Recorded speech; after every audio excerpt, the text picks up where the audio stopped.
you ready to rock and roll? I'm ready. Let's do this. Well, we're in Hoboken. We're in the land of rock and roll. We are. You have a history here. Yes. Tell us about your history here. Well, when I graduated from college, I ended up Amherst. Amherst College, yes. I sang in a band in Amherst. I sang backup with an incredibly brilliant singer who had his original name at that point at Amherst. And then afterwards, after graduation, my best friend and I were having lunch al fresco somewhere in the city, and there he was. He walked down the street and he came up to us and You he just said, bumped into him, or we you just bumped into him. And I'm not going to use his real name, but he said, "Hey, I'm doing this art rock thing. We play at Maxwell's a lot in Hoboken. Would you guys like to come and sing backup with me?" And we said, "Sure." So we gave him our email addresses, and he wrote back to us with a completely different name that we did not recognize. And we both called each other and said, "Do you think that that's him, or is that, who is this guy?"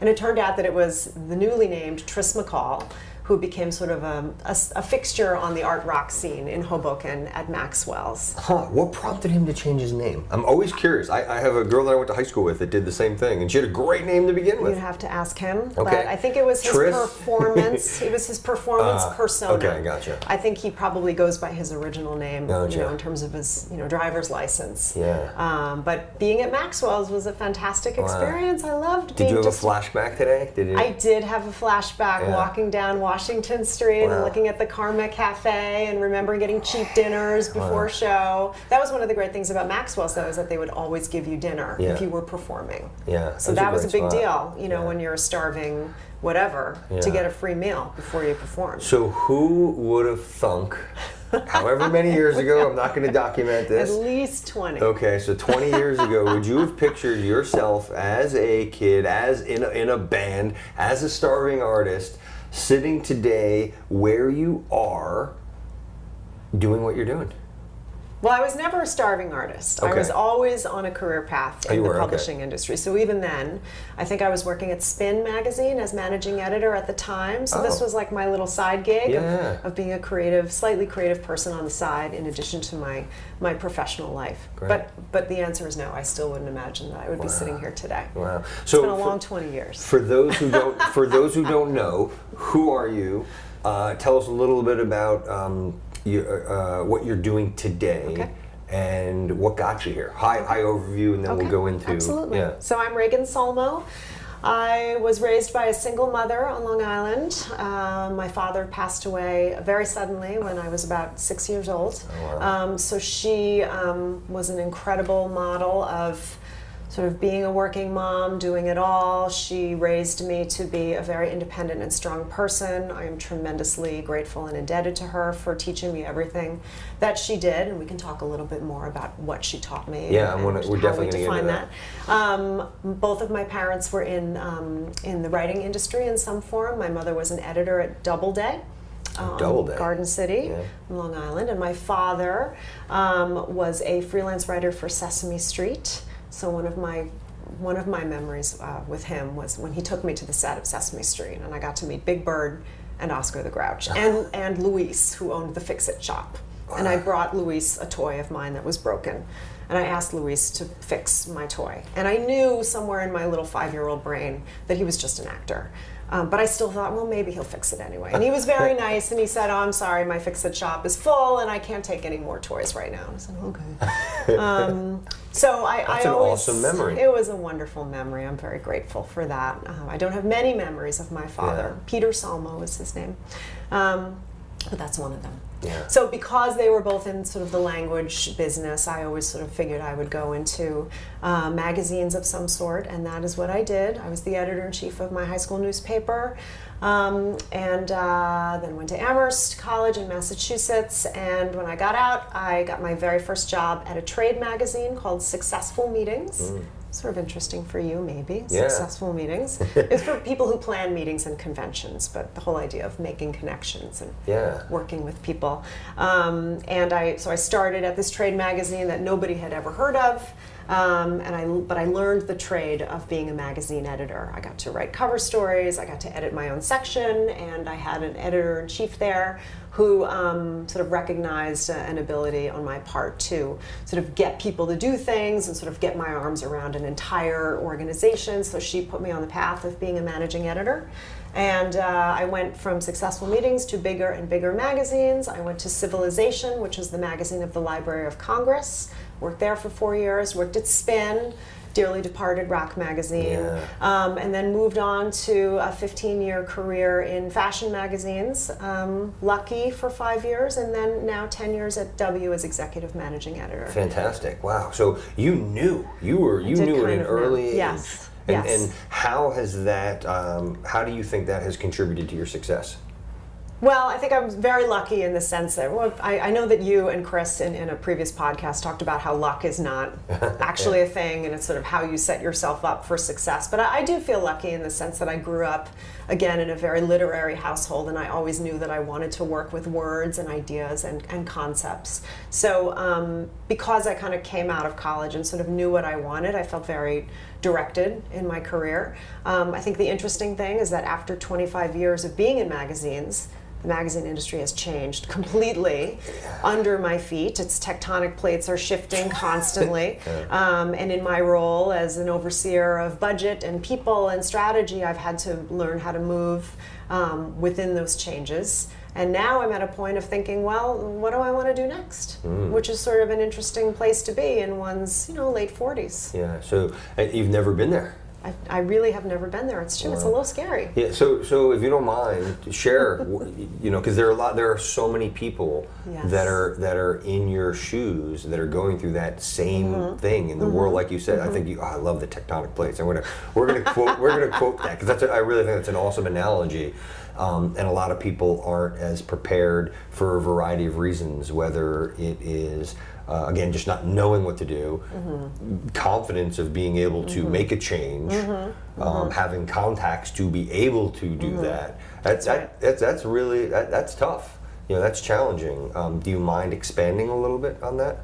Sure. I mean, I think that most of my compatriots and peers in the industry have been thinking this for a while. Sort of, how do we take our skill sets and apply them toward either an evolving publishing industry, which is now becoming much more digital, much more video based, and not in a defensive way, but still feeling like great content has to lead whatever the medium is. So in some ways, I think people feel like, well, maybe they need to learn some different skill sets, i.e. how to take content and put it out in a digital way, how to use social media more effectively.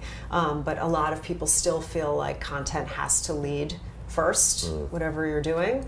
I think a lot of people are also thinking, well, how do we take our skill sets, how do we take our networks and put them towards something different? Yeah.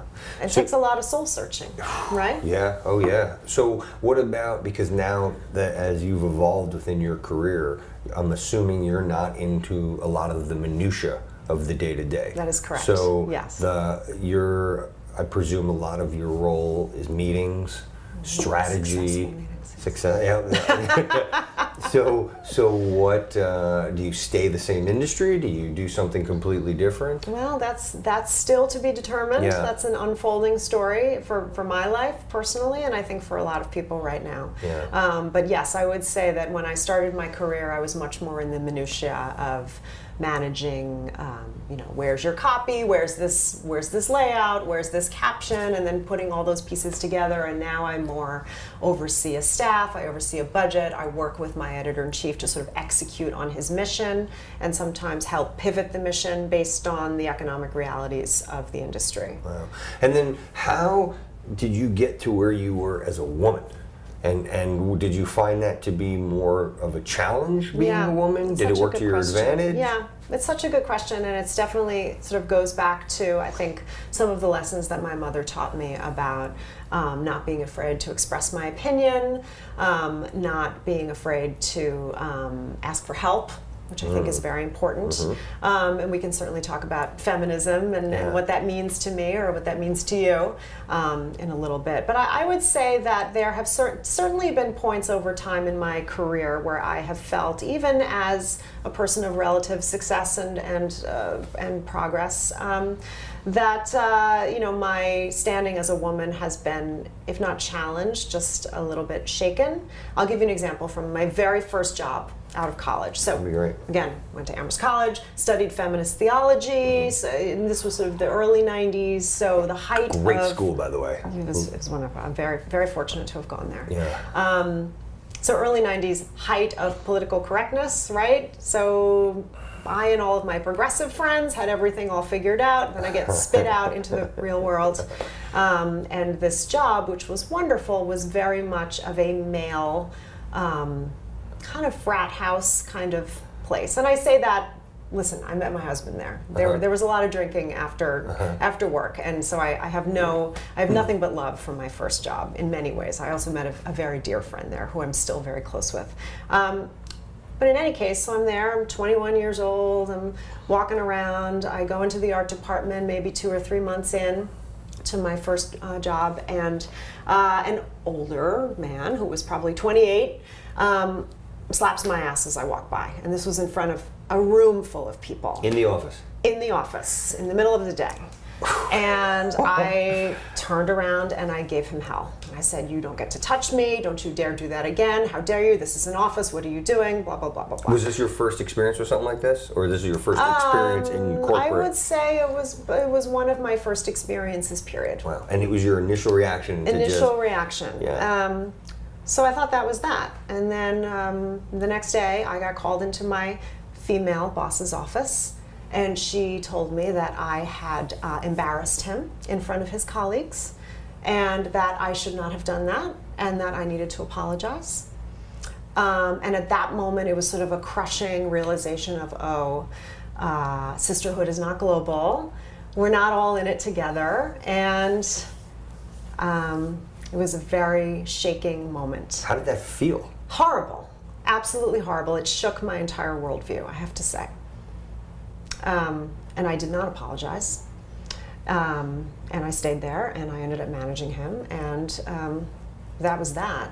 So You can't just let that go. How did you go from having to potentially apologize to then managing? And then how was that relationship afterwards? Did he respect you? Did he hold a grudge? Idea. You don't care. I have no idea. I have to say I don't really care. Yeah. Because we can get into whether or not that was the right or wrong response on my part. I'm sure that there are some people who would have said, well, there's a more gentle way to respond in that moment. But personally, I don't know if I could have responded any differently, and I don't feel bad for having responded the way I did, because I didn't do anything wrong. Yeah. How did the other people respond to that? And that, I mean, I can't even imagine. You know, I don't really remember. Yeah. There must have been some office chatter about it, but I just kind of kept going. What is your husband? So you met your husband at the time. That has to be something that, like, what was his take? At that point, was he like, wow, that's going to be my girl? Well, I remember him telling me, confidence. We were at an office party later on, and I remember him trying to sort of burnish his own feminist cred by telling me that he had studied feminism in college. And so I was like, okay, well, I see you're trying to get some points there. I don't, he was raised by my husband, Jeff, was raised by a very strong mother as well. Not a single mother, but a very strong mother. So I don't think he had a problem with it at all, but I'm sure it set the tone for what my persona was going to be. Yeah. And to be quite honest, my persona has not really changed much since then. Yeah, I don't see that. You've got to be familiar with Barbara Corcoran. Of course. Yeah. What are your thoughts? She's amazing. Yeah. She's fantastic. Her story is great, and she's got that chutzpah. She's got that. She has got that chutzpah. Her story is awesome. And as you're talking, I'm like feeling a Barbara Corcoran vibe. All right. Well, I'm very flattered to be in the same category as her, but I think that ultimately, what are we talking about here when we say chutzpah?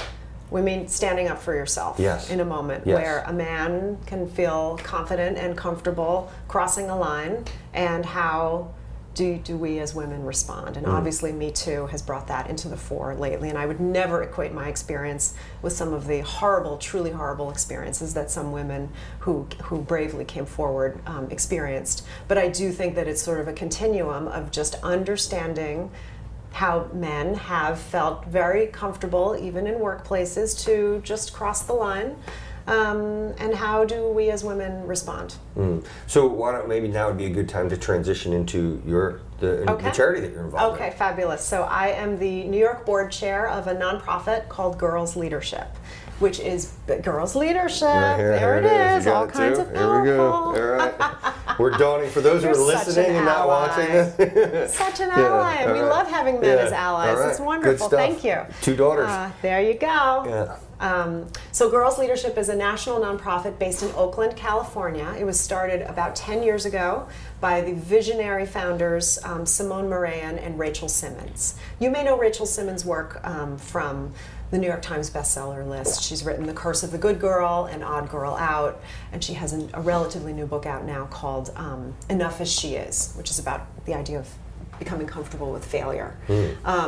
So Simone and Rachel started Girls Leadership really to address social emotional learning in girls. How are girls socialized to experience conflict? How are girls socialized to see themselves as leaders or as not? They start with workshops, starting with girls as young as age 5. And the idea is to really train girls or give girls the skills to exercise the power of their voice. That's the tagline for Girls Leadership. So the idea is, if a girl is 5, we teach her something like understanding how to look somebody in the eye when you're having a conversation. Understanding how to say, I am not comfortable with what you just said, or I disagree with what you just said, or I don't like the way you're acting toward me right now. Just really basic things about how to relate to other people in the inevitable conflicts that we know come up on the playground, in the classroom, in personal life, eventually in professional life or in relationships with significant others. What we see in some of our research at Girls Leadership is that girls tend to lose 30% of their confidence by age 11. What do they attribute that to? Well, we see that between 30 and 50% of girls do not want to be seen as bossy. They don't want to take on what they consider leadership positions because they don't want to be seen as shrill or difficult. And this is at age 11? This is at age 11. And just to follow that thread, most girls don't regain full levels of confidence until their 40s. So think about the lost decades, literally. 3 decades that are lost. And what's happening during that time? And what do you attribute that to? I'm sorry to keep cutting you off. No worry. What's happening at that? You mean why do they finally get it back? What's going on during that time that they've, I don't know if it's a lost identity, the lost confidence, whatever that might be, and then again, then what brings it back? What happened? Probably life experience, but I don't think that Girls Leadership specifically has studied what brings it back. Gotcha, okay. I would imagine that it has something to do with life experience, finally becoming comfortable with yourself, maybe navigating the 3,000 images of femininity that girls are bombarded with a day. Expand on that. Social media, advertising, just images on bus kiosks, taxis, any media image that you see is probably some rather contrived image of femininity, whether it's sort of a hypersexualized kind of look or just the way girls are sort of socialized to see themselves in the world. So I would imagine that by the age of 40, after a sort of pretty steady diet of media consumption, a lot of women start to figure out who they are for themselves. But think of all that lost time and all of those potentially lost opportunities in that time. So is it worse now because of social media? I have an 11-year-old son who does not have a phone. Sorry, Henry. But so I don't know personally how girls are dealing with social media. You probably know better than I do. They're bombarded with it. They're We've bombarded got with it. phone time, it's called, so they're capped out at an hour. But of that hour, they're soaking up whatever they can. Yeah. You know, on Absolutely. Instagram Yes. or Pinterest or Yes. I'm not a social media guy, so I don't know all the other channels. But anyways, yeah. But what do we see on Instagram, for example? What do we as adults see on Instagram, right? We see highly curated lives. We don't see reality. We see the way people want to present themselves to the world, which in some ways can be great and beautiful to look at, and in some ways cannot present a full picture of what it is like to be a person in the world. Forget gender for a second. So how are girls and boys learning how to navigate those images that they see? How do they know to understand that the image that we might see of a girl on Instagram might not necessarily reflect her full person? You know, I was just listening, we were talking before about Howard Stern on Terry Gross, and I was just listening to him the other day, and he said that when he was maybe 13, his mother bought him a copy of Playboy. Yeah. And have you heard this story? It's going back years. I did hear the story. Sorry, I did hear the story, but refresh because I do. Okay. Other people that don't. It's a great story. This is a great story. I'm assuming we're talking about the same story. Yeah, 100%. Howard Stern said that his mother bought him a copy of Playboy when he was 13, and she opened it up, and she said, "These are not real women. These are, real women look like me, or look like your mother, or they look like your sister. These are idealized versions of women, and you have to understand that as you are becoming a man, becoming sort of a person with a sexual life who interacts with other women. You have to understand the difference between idealized media versions of women and actual real women, and what their thoughts and their feelings are, and certainly what their bodies look like in real life." So what are your thoughts then on like a Howard? I know Howard's going through some evolutionary phases, but because it's interesting that his mother, and he brought his. I remember listening years ago when he brought his mom on to the show one time to talk about that. And anyways, and then what do you think is then what he went on to do and to become? Because who he is personally is very different than his. You know, I was never a Howard Stern listener, although I do have some very close female friends who love him. So I've certainly come into an understanding that he's a very smart and thoughtful person. But I also understand that he has certainly objectified women over his life. But he seems to be okay with it. And meanwhile, he's got daughters. Meanwhile, he has daughters. Yeah. That's right. And he, like I said, there's like different personalities to him. That's right. Yeah. And somehow very complicated person. Yeah. Very interesting. Yeah, to say the least. A very good friend of mine actually worked for him for 11 years. Oh, okay. So and male or female? Male. Okay. Yeah, and but you know what? And I have another gentleman that I used to work with that used to be his like maintenance or pool or caretaker. But everyone that I've ever talked to that has ever interacted with him loves the man. Absolutely loves him. Even women that have had these like so. Again, I think you said it best by being complicated.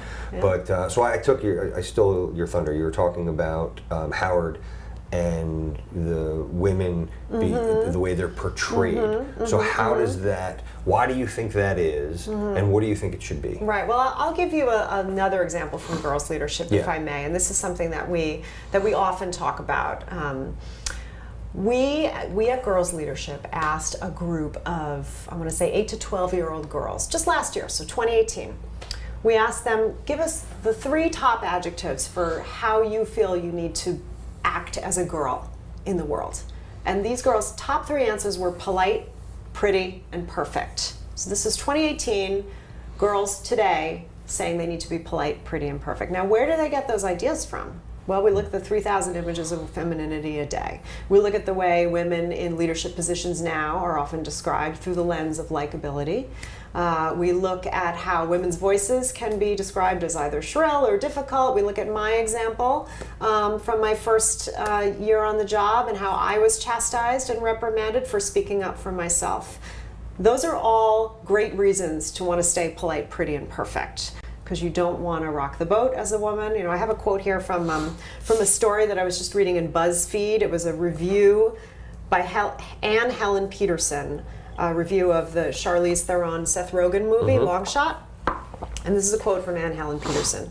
She says, "To try and successfully navigate American society as a woman, let alone a woman of color or a queer or gender non-conforming person, is to tirelessly poll the world around you and adjust yourself accordingly." So I'm not trying to freak you out about your own daughters, but I do feel that there are these countless moments in girls and women's lives where they're sort of looking at their own behavior, adjusting for the outside perception, or even for their own self-perception. Am I being polite enough? Am I pretty enough? Am I perfect enough? And how do those three things, I call them the impossible vortex of polite, pretty, and perfect. How do those three adjectives sort of weigh down on girls and women in terms of realizing their own ambitions?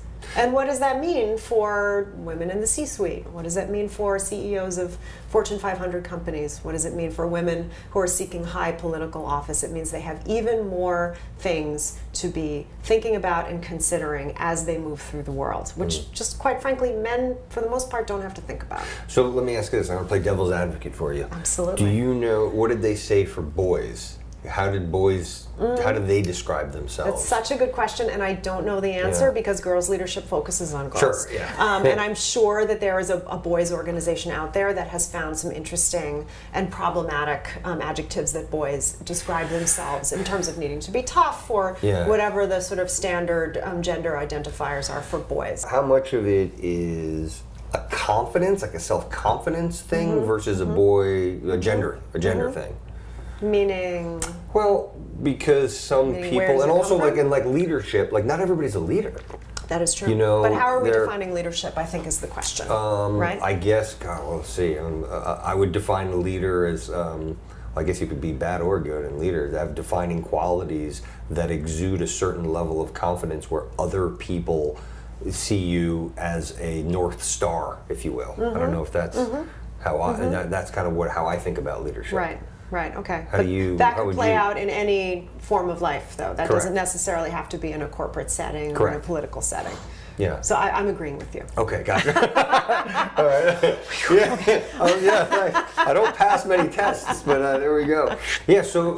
But look at you. You're a leader, and you agreed to wear a girls' leadership T-shirt on camera, Adam. Yeah, I'm good. That's great. Well, I think that's a form of leadership and being an ally, right there. Yeah. Well, I would go back to it. It's from a confidence thing. So I don't know. Right. You know, were you always self-confident? No.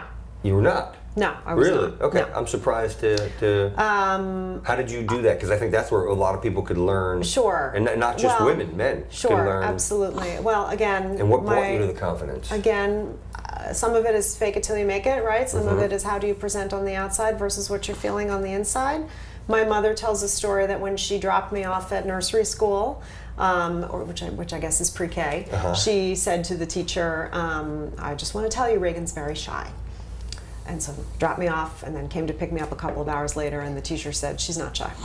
But I still feel shy. Yeah. I still feel shy inside. So some of it is a little bit fake it till you make it. Okay. But I think some of it is, again, sort of the muscle memory that my mother taught me so long ago of just speak your mind and don't worry about the consequences. You can't. But that doesn't mean that there aren't moments of isolation, moments of vulnerability, moments of feeling, oh, not in the case of the guy and in the art department and slapping me, but there are always moments of questioning whether or not I've gone too far, if speaking my mind is not necessarily the right thing. But I think for anybody, having the confidence to use one's voice is one of the key elements of feeling successful. So where did you become empowered, and where'd that come from? It's such a good question. I think I just have to give it up to my mother for giving that example of complete self-actualization, if you will. And again, this is a woman who was widowed very suddenly and sort of just had to jump in with both feet and do what needed to be done. And I think that she instilled in me a great sense of responsibility. I like to say I'm a very highly developed superego. I'm like an overworked calf muscle, just all superego, right? That sense of responsibility. Okay. And I think that just came from her. And some of it is just you have to keep your head down and just get your work done. And just get it done. And just get it done. Yeah. So but that was born of necessity in some way. Gotcha. What about, so with the girls' leadership, back to them, I love the idea of starting it at such an early age. What are some of the other principles that they're embedding in some? Sure. So one of the things I wanted to tell you about girls' leadership is we can sort of pinpoint the moment in a girl's life where she starts to be shaky in her confidence. You know, you probably know this from having daughters. 5-year-old girls, they're the first ones to raise their hand, right? Oh, I know the answer. But as they get to adolescence, they're not entirely certain whether or not they want to raise their hand. We know that girls as young as the age of 6 start to identify their male peers as being smarter than them. So then we get back to the polite, pretty, and perfect thing. We see that girls don't necessarily want to raise their hand unless they're 100% sure of the answer. Whereas I don't think we necessarily see that in boys or men. What are the hallmarks of leadership? Risk-taking. How can you take a risk if you are only going to raise your hand if you are 100% sure of the answer? How are we self-selecting ourselves out of seeing ourselves as risk-takers? What happens to confidence levels after age 11? We see that in adolescence, of course, girls start to be even more influenced by social media. And as a result, their confidence levels start to drop even more as they start comparing themselves to other people. What does that mean in terms of seeing themselves as leaders and risk takers? So you embed Does that this. help? Yeah, definitely. So you embed this at an early age. Does the program stay with these kids through like? So Girls Leadership runs workshops, what we call girl grown-up workshops, meaning it doesn't necessarily have to be mother-daughter, it doesn't have to be father-daughter, it can be whoever the sort of main influencer / caretaker is in a girl's life. We start the workshops as young as age 5. Anybody can take them. We can run them at schools or at community-based organizations or in church, synagogue basements, wherever 15 pairs of girls and their grown-ups want to convene with a girls leadership educator. And most of the content of the workshop is role-playing. So it's a lot of theater-based games. We try to make it fun for the girls. Of course, by the time they get to age 11, they don't necessarily want to be there. They don't want to be there with their caregiver. They think it's all, too cool, or they think that they're too cool for it. But we try to make it fun and interesting enough that the girls will continue to come back.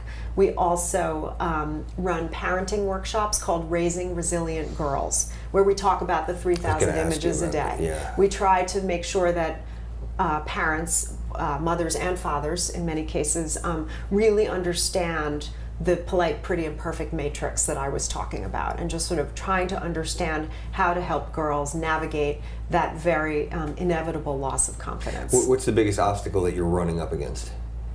In terms of girls' leadership or in terms of society? Let's start. You know what? I'll let you answer that. On which, Well, it's my job as chair of the New York Board of Girls Leadership to make sure that the brand is has an awareness in New York. And of course, one of the things we need to do that is by raising funds. So we just had our annual Power of Voice benefit at the Times Center in New York, which was beautiful. Wonderful. Yes. Yeah. A good friend of mine is the manager of the Times Center. So she did me an enormous favor by giving us the space. Mary Lovesey at the Times Center. You're the best. Talk about leveraging your networks, right? So we brought almost 400 people to the Times Center. We honored 3 tremendous women, Tiffany Dufu, Rachel Cargill, and Alicia Menendez. Do you know them? I know of Tiffany. I do not. I've heard the names of the other people, but I don't know much about them. So those are three wonderful women in different walks of life who really exemplify to us the power of voice, yes, and diversity, equity, and inclusion is very important at Girls Leadership. We started the benefit with this incredible all-female drum corps called Fogo Azul, and they started the evening off with just an amazing drum performance. Tell me about the vibe of that night. The vibe of the night was happy, joyous, women acknowledging the women in their lives who had given them the power of their voice. We gave every woman who we honored a golden megaphone to sort of represent the power of voice and what you can do with your voice when it's unlocked, and why we want to help girls unlock it. And then I wrapped up the evening by raising some money, and we raised $50,000 in 4 minutes, and the entire evening raised $250,000. That's fantastic. I'm thrilled and delighted that it came out so well. And is this a yearly gala? Yes. Okay, gotcha. Yes. Are there other events that you have during the course of the year that raise money? We have community building events during the year. We have one event that I love, this was my brainchild, called the Bold Book Swap. built from a love of reading and a love of female characters. I had a long-standing love for Pippi Longstocking. Did your daughters read Pippi? I don't know. I'm sure they have. I don't know if it's too late. Terrible father I am for not knowing. No, why would it be too late? No. Well, they're young. They're children's books. Yeah, but you'd be surprised at what research, True. True. So. Okay, well, I'll have to get them some copies then. All right. Because Pippi is a long-standing heroine of mine. But in any case, the Bold Book Swap, my idea was, let's get a group of kids together, boys and girls, and let's celebrate strong female characters in children's literature. You know, you hear a lot about Tom Sawyer and Huck Finn, and there's so many wonderful boys in literature. And there are wonderful girls in literature too, who are strong and who are confident. So let's take an afternoon at a bookstore to just celebrate all those girls. So the price of admission was you had to bring a book featuring a strong female character, and then we had a relationship with Read Alliance, which is a literacy nonprofit based in the Bronx. So everybody had to bring at least one book. The idea was to gather as many books as possible, fill up the room with children's books featuring strong female characters, and then we gave about 400 books to Read Alliance at the end of the day. Yeah, so that was a wonderful just community and brand building event for girls leadership that we do every year. So girls leadership is clearly expanding. We are expanding. So you've got an East Coast, you're East Coast, and you've got West Coast. Are you what? So people that are listening, who would you want to hear from? Who are the kinds of people that you want to hear from, and how can they make a contribution besides a monetary contribution, which is never going to... Monetary contribution, of course, very important. Yeah. We work with corporate partners such as Amex and Morgan Stanley and Google.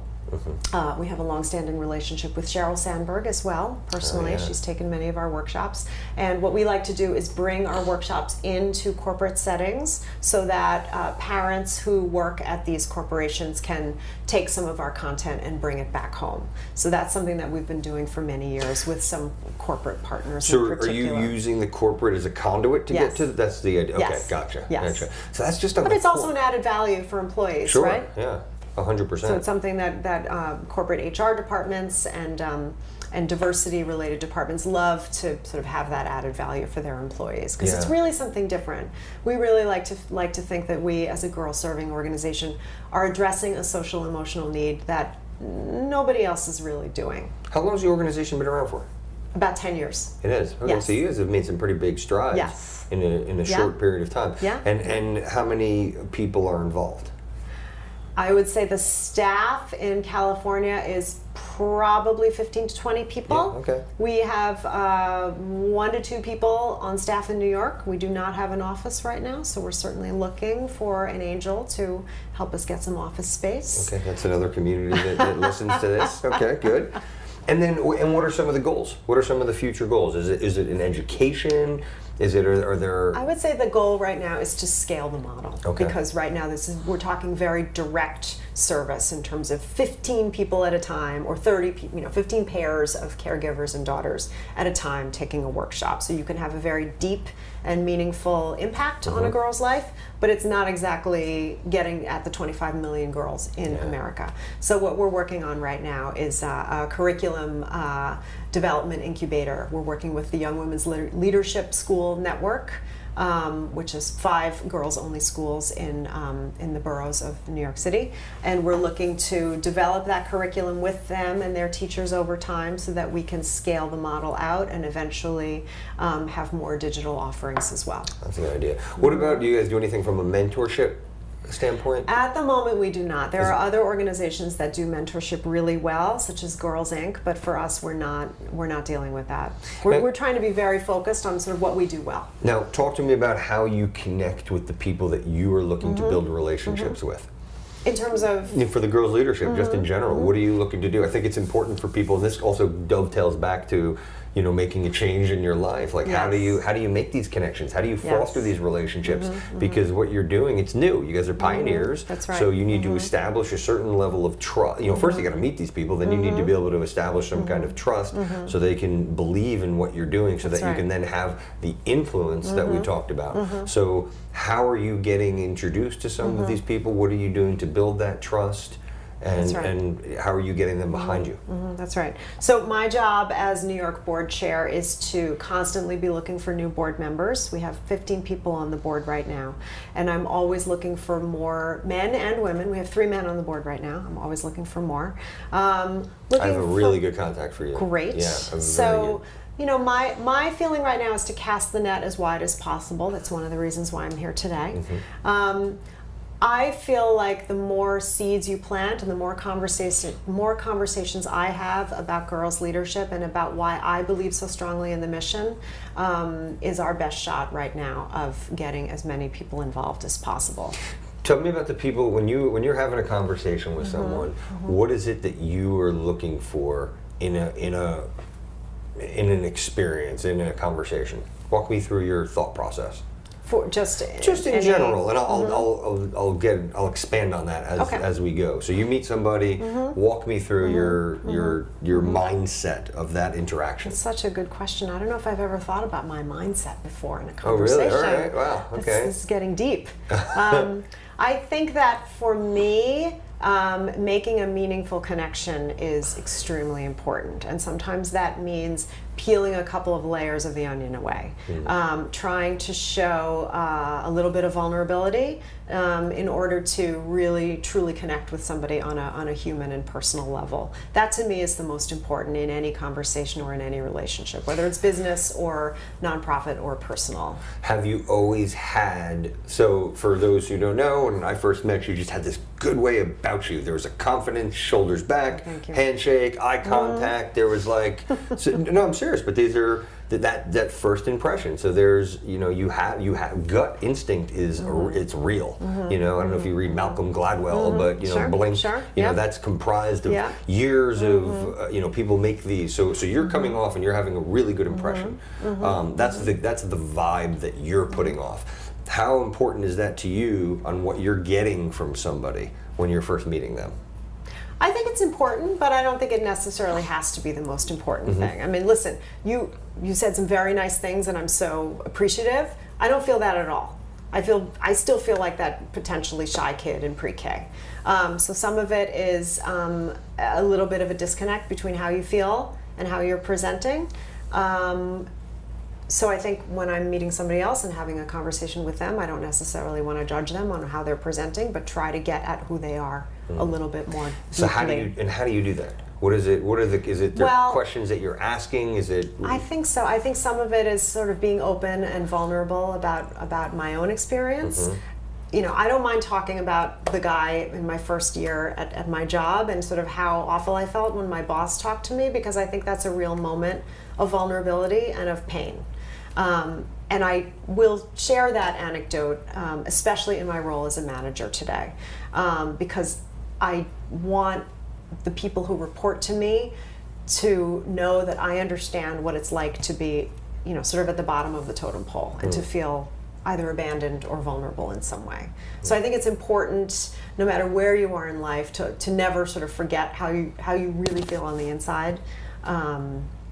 And to bring that to any conversation that you're having. Does that make sense? Yeah, 100%. Yeah. So have you had, that was your first experience. I have to assume that was not your last experience. In terms of? Of just dealing with any type of sexual harassment or some level of being uncomfortable because of your gender. Yes, no, absolutely. And I think unfortunately these moments come up either in truly horrible ways or just in more sort of microaggression kinds of ways, if we want to use that word.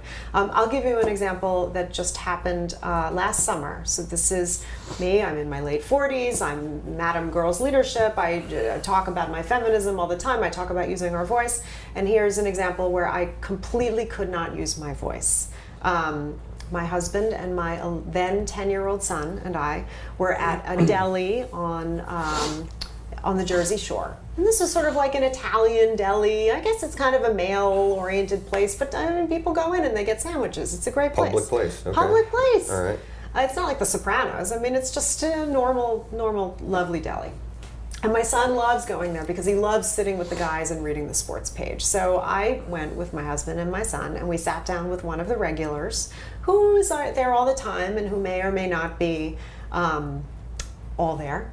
So we were all sitting together, and I was reading the Post. We were all just, having our sandwiches, and this guy, who was probably in his 30s, started to tell a joke.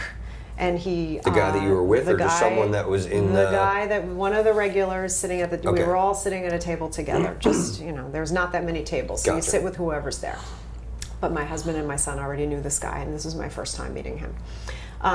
So maybe he didn't like having a girl in the club. I don't know. But in any case, he started to tell a joke, the punchline of which had something to do with vaginas smelling like fish. And he looked directly at me when he delivered the punchline.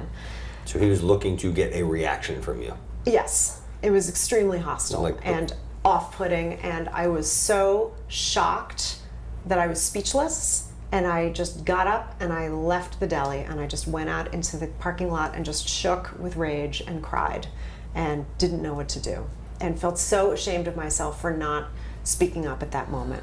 Well, what would you, having been prepared for that situation, or do you stand up again like you did when you were 21, or what would have been? What is the proper reaction to that? And I'll tell you. It's such a good question. I'd love to hear your answer. But the second part of that story is that, of course, first of all, my poor son had no idea of what the point of the joke was. That's good then. Which was good. Yeah.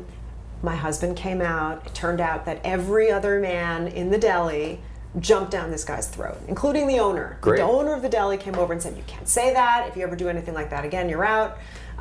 Which was a wonderful moment of chivalry, but I wished I had done it myself.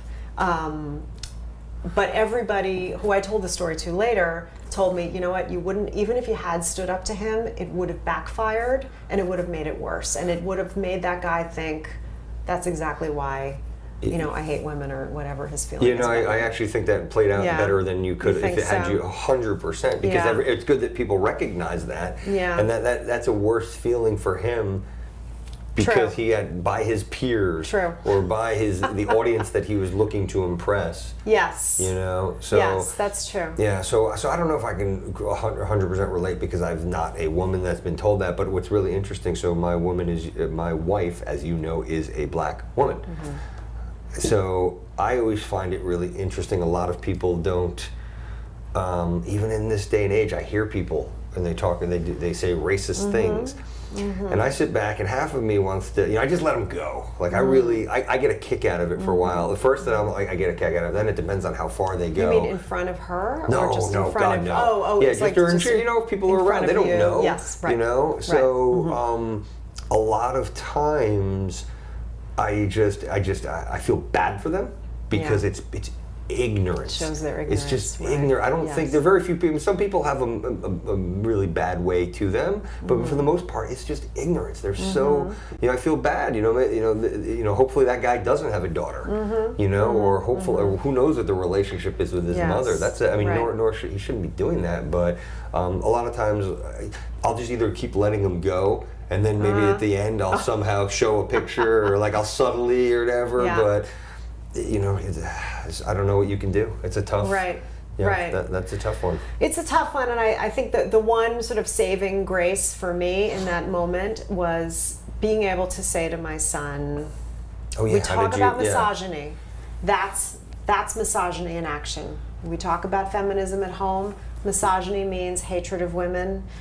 This isn't a theoretical thing. This is something that you just witnessed directed at your own mother. And this is why I feel that it's so important for boys and men to be part of the feminist movement and to be allies to women. This isn't a men-hating club where we sit around and we want to do everything by ourselves. It is very important for boys and men to know when it's important to speak up, or to let the people just go until their ignorance is revealed.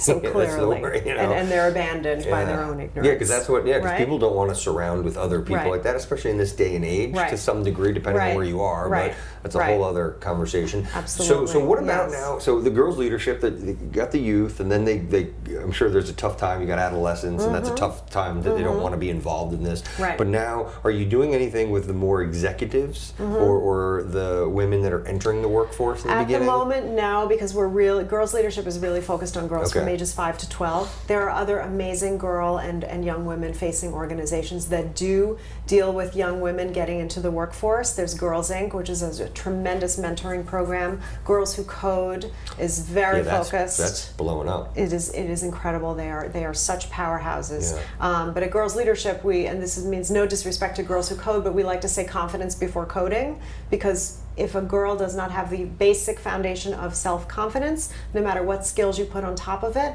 you're still going to have sort of a shaky foundation. Yeah. Do you keep relationships with all the other board members and other people, some of these other, these other organizations? Yes, absolutely. We certainly try to. And what do you do? It's a big pie, right? Yeah, correct. So what do you do? How do you guys do quarterly conversations? Do you just keep in touch? Right. How do you refer people? Right now, this is me and the rest of the New York board just trying to keep in touch and trying to build alliances. Obviously, everybody's fighting for the same fundraising dollars, and Girls Who Code is really, really good at fundraising. They are the powerhouses. They do like for hackathons sure. and stuff. They do. Yeah. Yes, they have incredible relationships with corporate funders in particular. Yeah. But Girls Leadership right now is in sort of capacity building mode. So our goal is to meet as many people as possible and develop as many alliances as possible with other girl-facing organizations, because we're all in the same business. We want to lift up girls. We want to empower girls to go into the workforce or into life as confident as possible, and we're all trying to do the same thing together. So what are things that women can be doing, or girls before they're women can be doing to really to have that confidence? What is it that you're trying to... I think first we have to start talking about it. We have to talk about those moments in life, like I just did, where we felt like our confidence was stripped away. We have to talk about the moment where we feel like maybe we don't want to do this anymore, and why.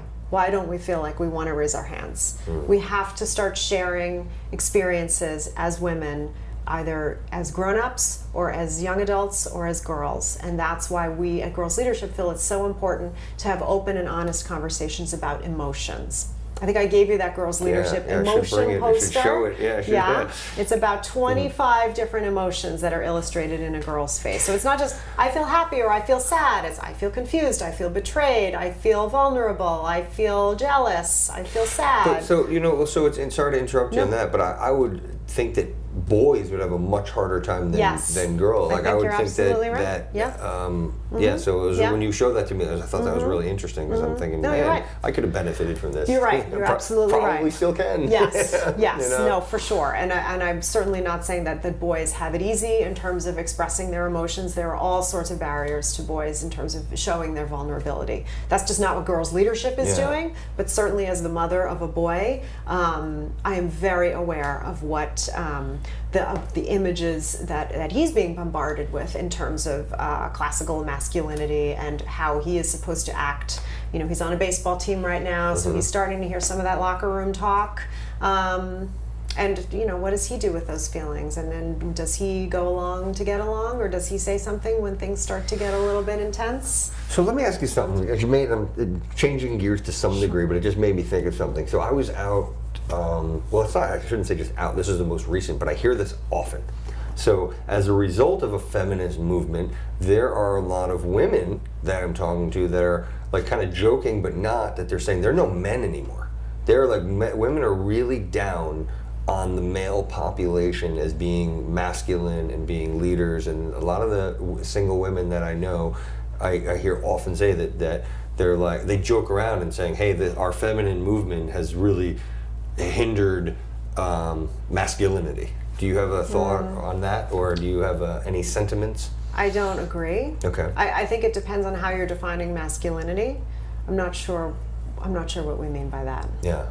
I can't expand. I don't know. I'm not. I just thought it was really interesting to hear that. And I'm not saying that it means you have to be, down on women, so to speak. But well, I mean, I guess it's not. It's a big world, right? There's plenty of room to go around, and it's sort of a rising tide lifts all boats.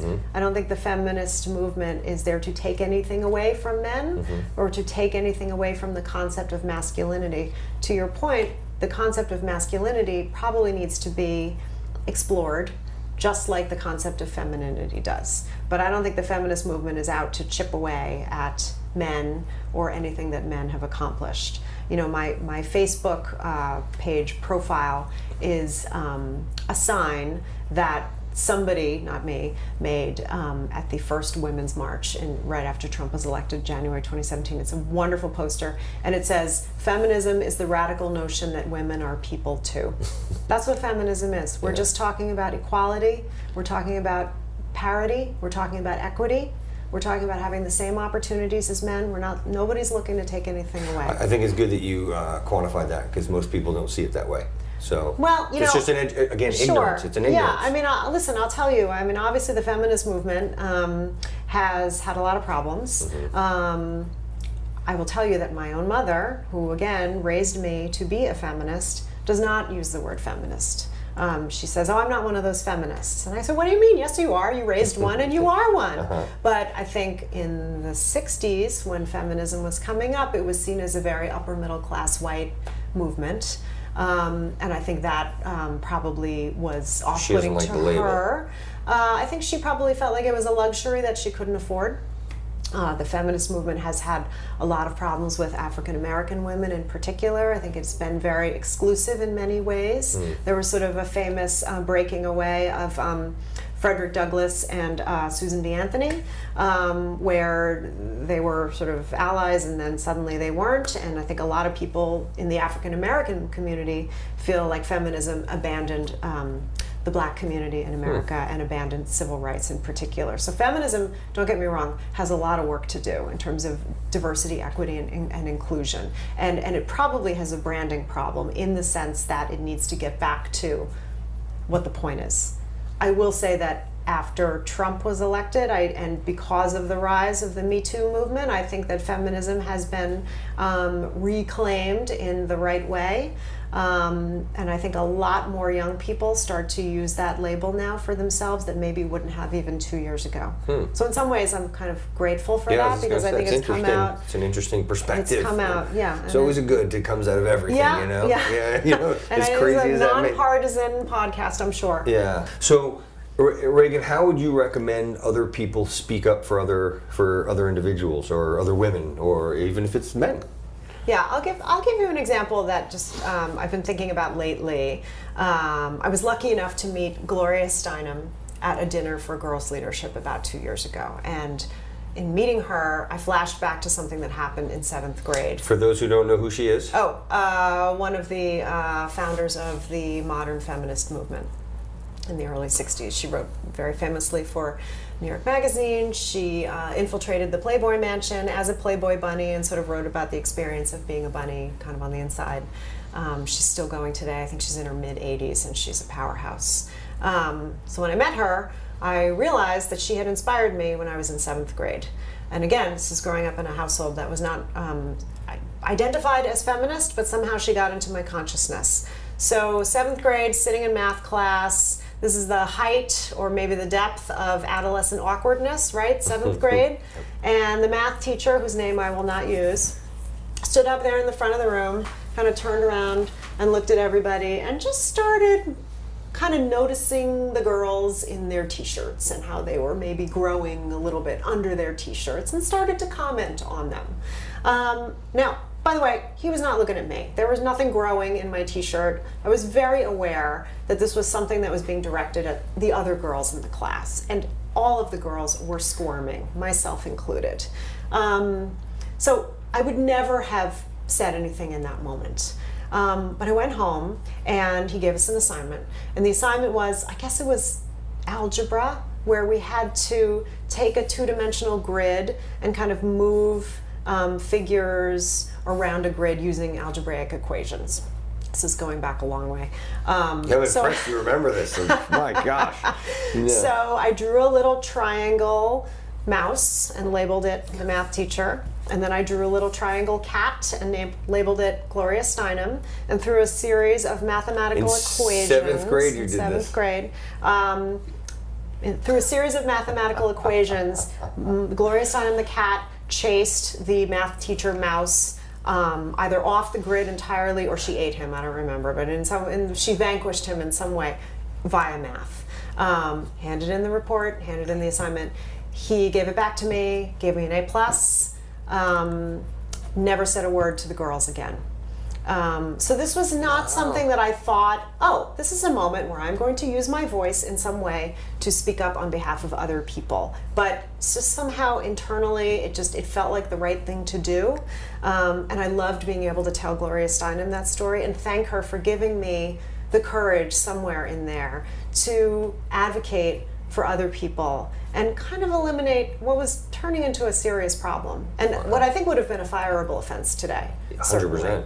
You know, I got to give him credit too, to be honest, because I think that comes back to some of the things that we've talked about before, or maybe it was later, depending on about ignorance.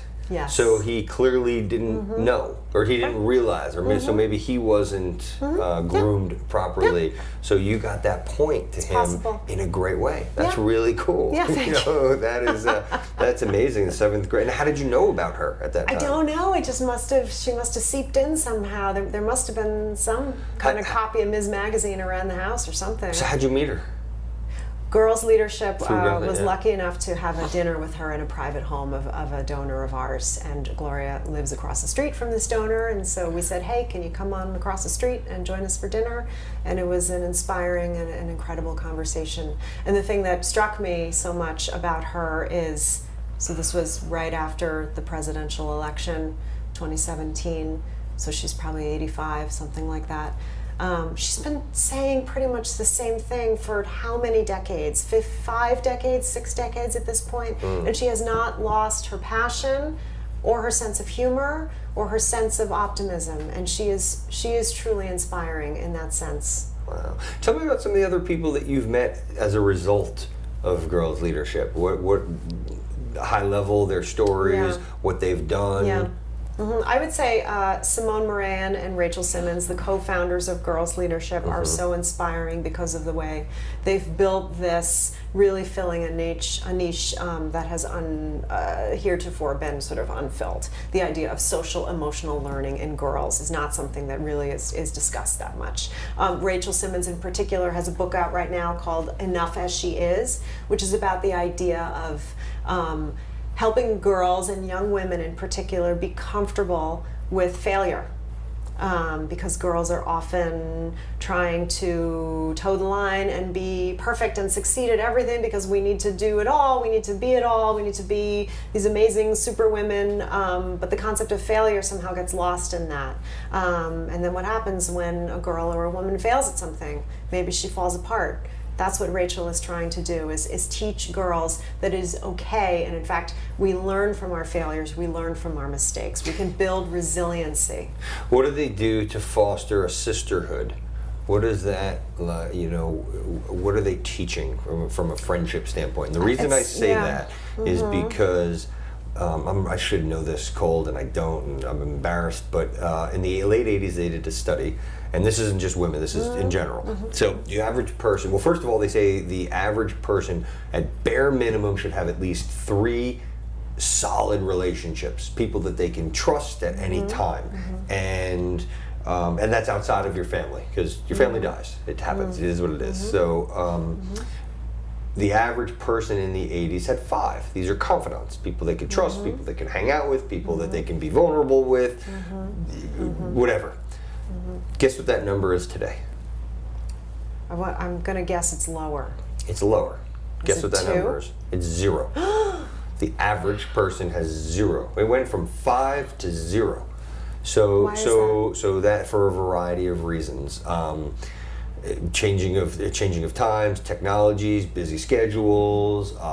People don't realize it's also a familial thing. Even though it's spawned in a family, people come from tribes. You know, if you want to go back and you were raised by a tribe.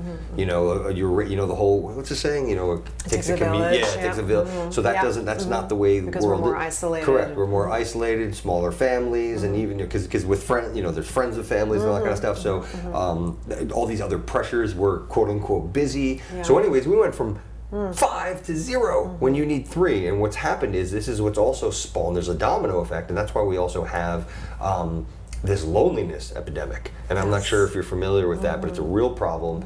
In the UK, they even have a minister of loneliness. Yes. So the suicide rates are higher, and so the reason I'm bringing all this up is that it's so important, men and women.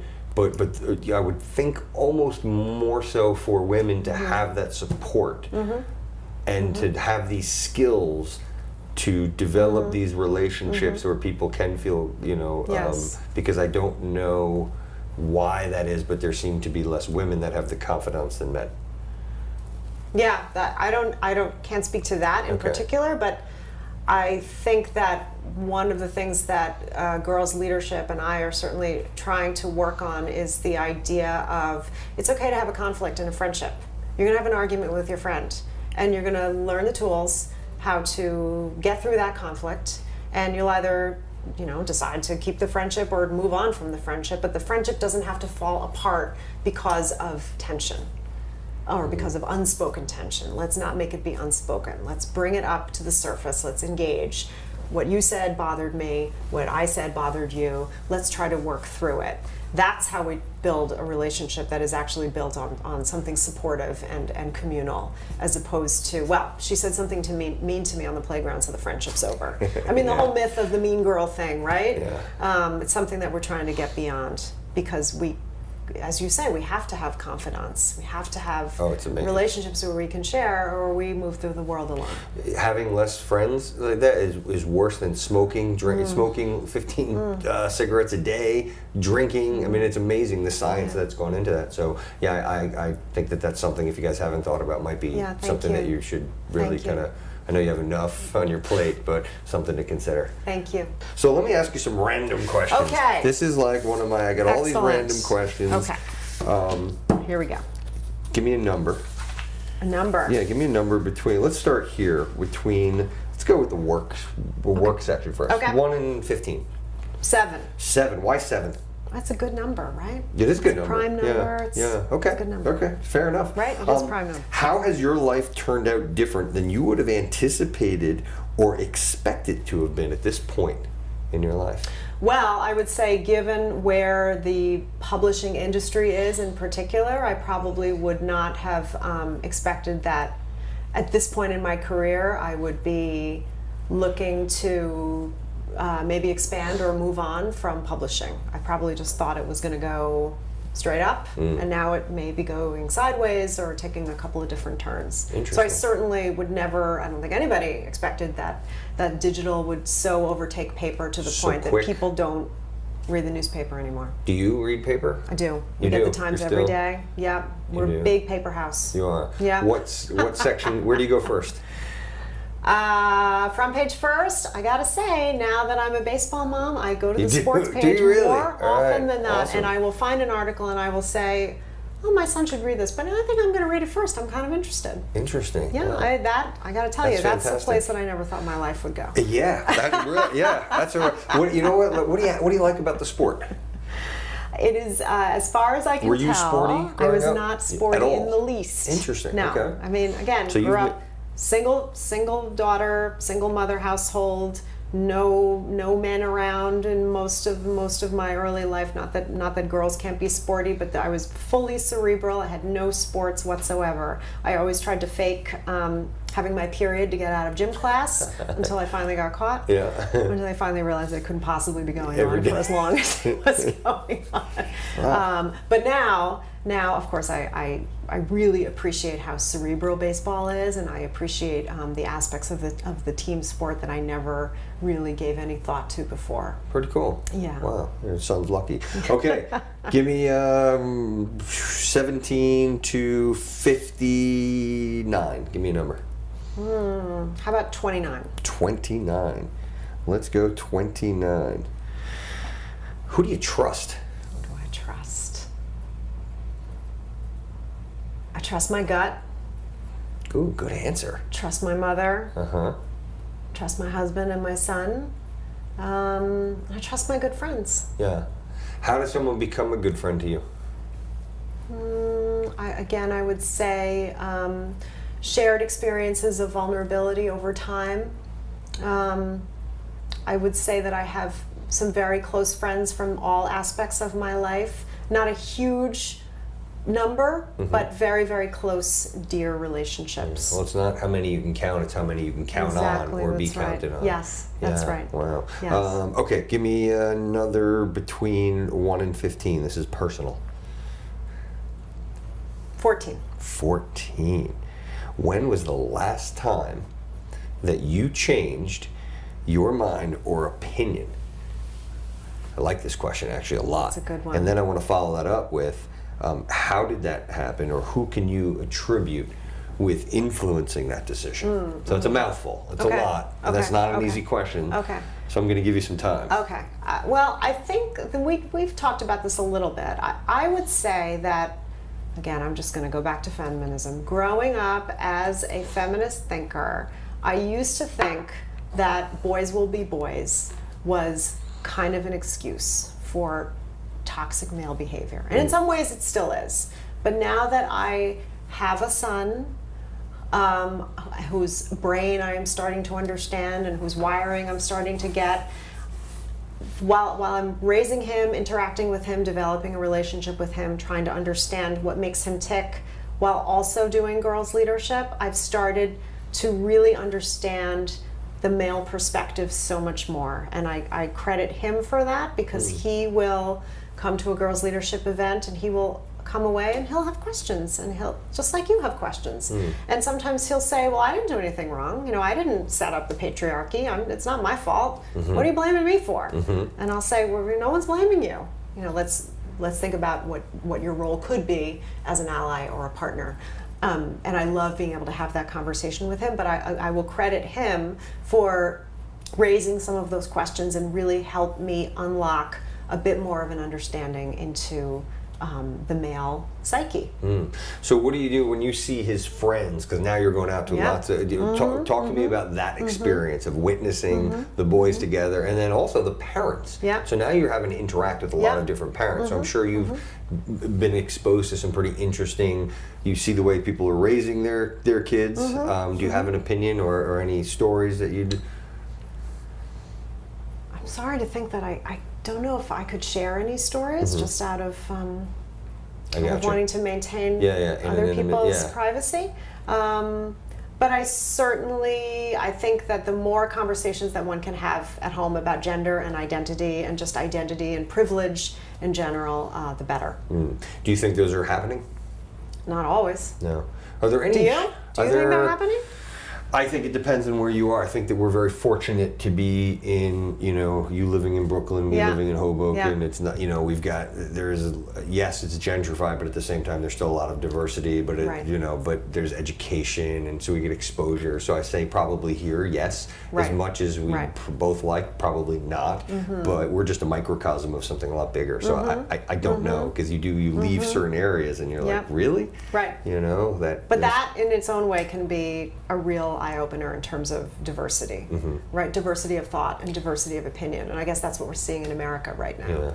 And listen, that's one good thing about the social media, because actually, as we were talking about earlier, listening to podcasts, I've heard 2 in the past 2 weeks where I think one was Joe Rogan. I forgot who the other one, where they talked about how it's so interesting now that they used to be able to go in the middle of the Midwest and people would just be so uneducated, and now there is a higher level of sophistication. Yes, that's true. So there, again, getting back to every make assumptions, right? But every negative there is some kind of positive. That is true. So I got to tell you, this has been such a fun conversation. I hope. What do you want people that are listening, that are watching? What would you like them to take away from this conversation, besides a contribution? Girlsleadership.org. Donate. Red button. So there's that. How can they? What are other things that the movement needs? What types of people do you need? What is it? How can other people get involved? Thank you. I appreciate that. I think what we're looking for is women and men who understand what we're talking about when we say loss of confidence. What do we mean? But why does a loss of confidence then affect a girl's ability to see herself as a leader? We're looking for people who can understand the concept of polite, pretty, and perfect, and how that can be kind of a straitjacket for girls and women. Just to understand that in terms of daily interactions with girls and with women, to make sure that we help them kind of break out of the polite, pretty, and perfect vortex. So we're certainly looking for individuals who can help us with that. We're looking for corporations who can help us, and just looking to continue the conversation. And okay, and then one more question: who at the organizational enterprise level are typically the types of contacts that are good for you? So the reason being Yes. is that even if you, who's watching or listening, isn't that person, you know somebody that Yes. is. So, That's right. so I'd like to know who that is, so we can make sure that they Such can a great idea. Thank you. I would say it's generally people in human resources. Sometimes it's people who are directors of diversity Okay. at corporations. Sometimes it's just the person who knows how to unlock the ability to write a check, quite frankly. Okay. But in terms of a deeper relationship, I would say HR, somebody in diversity, somebody whose job it is to help enhance the employee's experience at work by bringing in a program like Girls Leadership. So those of you that are listening, are we going to be at liberty to share some of your contact? We don't have to do it now, but it'll be in the show notes. Yes. Reach out to Regan directly, or point your friends or the people that you think might be interested. If you're afraid of sharing the information with Regan, have them listen to this show, and then let them feel inclined, if they want to then great. reach out directly. So I hope we this did a has been- good job of persuading and I don't think it needed bringing to it out. persuade. Yeah. Yeah? No, I think that this is again getting back. It's education. yes. So it's getting people informed, and I think that's what a lot of it. I think that's what it boils down to. Okay. Yeah. You're so great to thank you. talk to. Thank you so Yeah, much. I don't know. What a We made it pleasure. easy. You know, We I did, just sit yeah. here like I'm just a conduit. You know, that's just it. So thank you very much. Thank you.